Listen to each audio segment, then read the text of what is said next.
Hello and welcome to a ridiculously late July watch pile video. So everything I got in July, everything I watched in July, and what I'm looking forward to in August, which is now quite a bit into August. So let's just dive into what I picked up this month.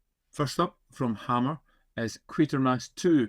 Now, I had a Amazon gift card, which knocked us down to half price, which made it an absolute no-brainer because I loved the first one. I loved Captain Kronos, and I kind of really like a lot of what Hammer are doing. From Vinegar Syndrome, we have the Nick Millard Action Collection. I don't know very much about this. 6 movies, I believe, which comes, they're all running around about an hour. So short. I appreciate short movies. And I don't know if it's going to be good, bad, or indifferent. From Dario Argento, we have The Card Player on 4K, which I think is also going to come from Shameless at some point. Every year at this time, this is the third year in a row they've released a big monster movie on 4K. This time it is Young Gary, Monster from the Deep. Next up, we have one that I've often looked at and just something about it that made me kind of curious. I've not seen the first one, but I picked up Uncle Kent 2. It was like £8 or something in the sale, and I finally just went for it. One of my favourite kind of shudder movies that I've seen recently is Slacks, one I've already reviewed, but I will be reviewing again. I think it's a really kind of fun, easy to understand, easy to enjoy film. I love shark movies. I love aquatic horror movies. So I was absolutely getting Sharksploitation, a documentary all about, well, shark exploitation movies. From 4K, again, is The Rage Carry 2. I watched this yesterday. It's probably going to sell it on at some point.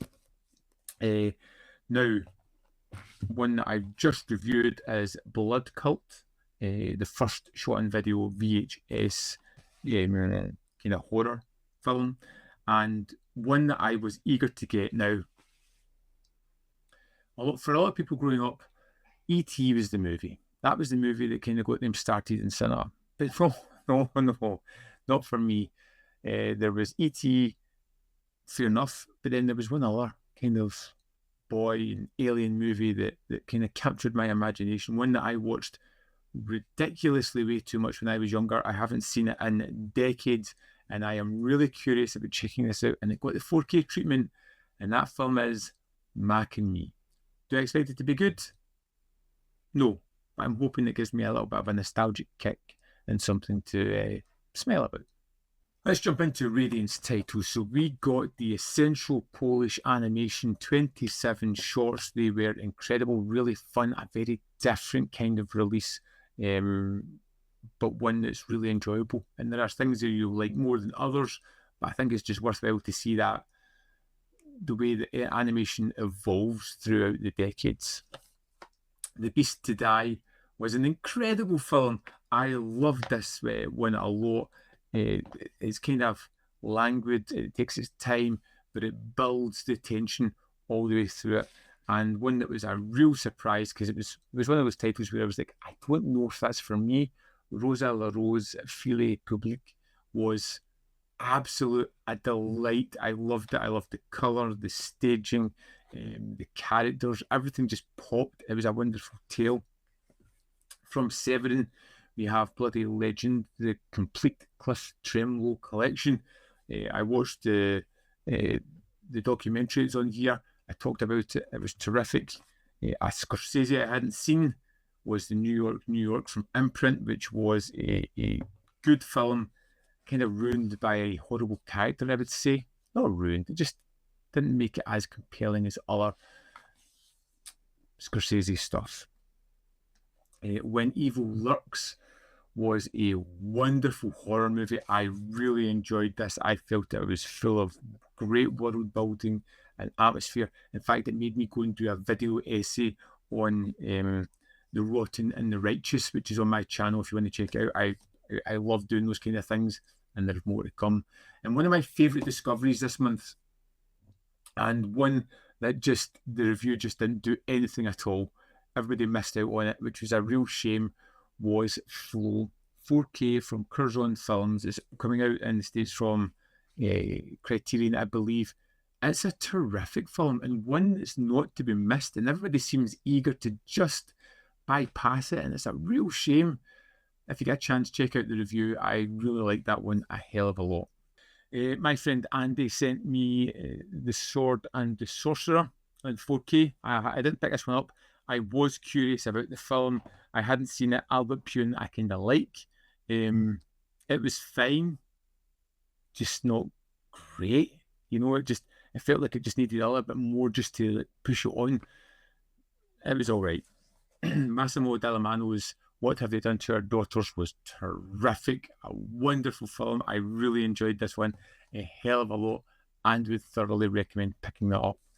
Now on to some Eureka titles. We've got The Tattooed Dragon, which the review has just dropped. The Old Dark Horse, which was a great revisit. It's one of my favourite kind of haunted house. I say haunted house. People in one location and things just happen. I love the Femme family. I love everything kind of about it. High Noon is an incredible movie. One of my favourites from the Masters of Cinema series, and an absolute joy. If you haven't seen it, you need to check it out. Sons of the Great Bear was really enjoyable as well. I wasn't sure if this was really going to fit into the Masters of Cinema series, but once I saw it, I realised it absolutely belongs there. Zodiac on 4K, which I hadn't seen in a number of years and was an absolute joy to revisit again. One of those movies that you just get drawn into. You put it on and you're lost in the world. It's just so terrific. And my friend Paige sent me the Terminator 4K Steelbook, which, it's the Terminator. What more do you want? I also got King of the Ants, which the review is on the channel now. This was terrific. I was not expecting it to be a kind of neo-noir, all kinds of wonderful, and highly recommend checking that one out. The Arrow sale was at the start of July, where I bought a few titles, so I picked up The Usual Suspects on 4K because I love that film. Well, I love all these ones, to be honest. The Long Kiss Goodnight I haven't seen in a number of years, and I find it incredibly enjoyable. One film that should have probably done better than it did. I've had a hankering for a while to check this film out again. I haven't seen it since the mid-90s. I almost bought the Blu-ray, but I just never did for some reason. And then on sale, I got the 4K, and that is William Friedkin's Cruising. One of my favourite ever boutique releases was Tremors on 4K from Arrow, and I finally picked up the sequel, the Aftershocks, which is fine. It's not a patch in the original. I will never pretend it's going to be, but I waited long enough to pick this one up. Finally got it at a great price. I've upgraded a title from video for the first time in years, and that is Mute Witness. Now, I don't know if this is great or if it's not. It's been a long while since I've seen it. I remember enjoying it, and I'm just glad to get it in such a terrific disc. And then finally, from Arrow, we have Don't Torture Addiction on 4K. This was the first one I opened and threw on. I love this film. I think it's vicious. It's got a great pairing of characters. It's got some wonderful set pieces and a absolutely terrific story. And finally, in July, I got Ran on 4K. I hadn't seen this Kurosawa before, and as to be expected, it blew me away. I loved the filmmaking. I loved the story. I loved the grandiose nature of it. There wasn't much I didn't like. I thought it was stunningly beautiful and just a great tale. One of my favourite releases I picked up this month. Let's move into Letterboxd and have a look at what I actually watched. Okay, so I started off this month watching the last of June's ratings titles with La Terra Trema, which was a great Visconti movie. In fact, I've got another one out this month I'm looking to check out. Not Guilty was the first of the World Noir Volume 4 set and was the best in that set for me. An absolute stone cold classic of a movie. Really enjoyed that. The Dark Half got the 4K from Vinegar Syndrome. I had been wanting to see this movie for a little while. I read the book again last year or the year before, and I think that was a really good thing to do, because I feel like Romero misses a lot of the sort of underlying themes and moments within The Dark Half, but reading it and then going into the movie, it really helped it. The Lost One was the second in the World Noir Volume 4. Great movie. Then I watched Jade from Vinegar Syndrome's 4K. I'm selling it. I'll never watch it again. It just wasn't that interesting for me at all. The Tale of Oiwa's Ghost from Radiance was another winner. We'd seen this tale done before in the Die Gothic 1 set. So, yeah, the Quatermass Experiment, I watched on that Hammer 4K disc. I'm just loving what Hammer are doing at the moment. Those are incredible sets, and that was a great film, really well done.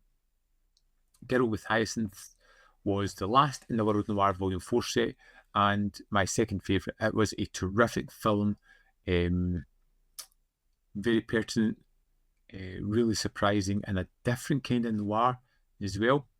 The Golden Child, I watched. I've always loved that. So the 80s. This seems to be a movie that people kind of like or hate. I am in the like camp. It is silly, it's over the top, but it's fun, and it gets by a hell of a lot on Murphy's charm alone. Late Night Trains, otherwise known as Night Train Murders, was a 4K from 88 Films, which I really enjoy. It's a horrible movie. It's well made. It's got some really rich thematics, but it's a horrible movie. One that I won't watch often, but I do like. And there's Don't Torture a Duckling, which I watched on 4K. Loved it. I just love that one. I think it's a terrific film. Captain Kronos Vampire Hunter was a set that my friend had got me for my birthday. It was tremendous to watch. I didn't realise it was going to be as fantastic as it was, and I was really upset that there wasn't a slew of sequels after this, because I feel like the character deserves that. Let's Scare Jessica to Death is a tremendous film, and it's one that just keeps growing in my estimations every time I watch it. There's so much about it that I enjoy. I love the kind of feeling that it evokes. I love the kind of strange, unusual tale that it tells, and the horror as it ekes into it is both psychological and present within the story. It's great. Sailor Suit and Machine Gun was a movie that I was expecting a very different film from what I got. What I got was fine. It just wasn't quite what I was expecting. What Have They Done to Your Daughters? I did a review on that. Terrific. Nomads, which it was nice to revisit, but kind of understand why it's not talked about as much as it is. Ran, I mentioned that earlier. Great. Absolutely adored it. Flow, I mentioned that as well. It was a 5-star movie for me. Again, if you get a chance, check out the review. It really didn't do well, and it's a real shame, because I really did enjoy that one. The Tragedy of Man was an incredible animated film from Deaf Crocodile that was a really involved story about Lucifer and man all through time. Jurassic World Rebirth, kids wanted to see dinosaurs eat people. There was popcorn, so I went. And my older daughter wanted to see I Know What You Did Last Summer. I was happy to go and visit that. It was fine, but I still kind of like the first two best. King of the Ants, as I mentioned, was terrific, as was The Son of Great Bear. Old Dark House and High Noon were both classics for me, as were Zodiac. Mancunian Man, The Legendary Life of Cliff Twemlow, is on Amazon Prime and other places. Watch it. It's a terrific documentary, really letting you know about this fantastic character who was quite prevalent in cinema and then just kind of lost. New York. And then we had When Evil Lurks, which I'm pretty sure will go up to a 5-star next time I watch it. And then we have The Tattooed Dragon, which the review just dropped. Went to the cinema for the 40th anniversary of The Goonies with my kids. Absolutely loved it. It played like gangbusters. It was so funny in the cinema. It was great to revisit that. The Terminator, which is great. And then Quatermass 2, which, as good as the first one. And I'm hoping we get the third entry at some point as well. So, Started off the month with 259 in the watch pile. I added 34 titles to that watch pile, and I watched 33. So we jumped up one to 260, and I am going to try my best to get it down through August. I have been trying, but it's at that moment where things are starting to appear at the door and adding to the watch pile.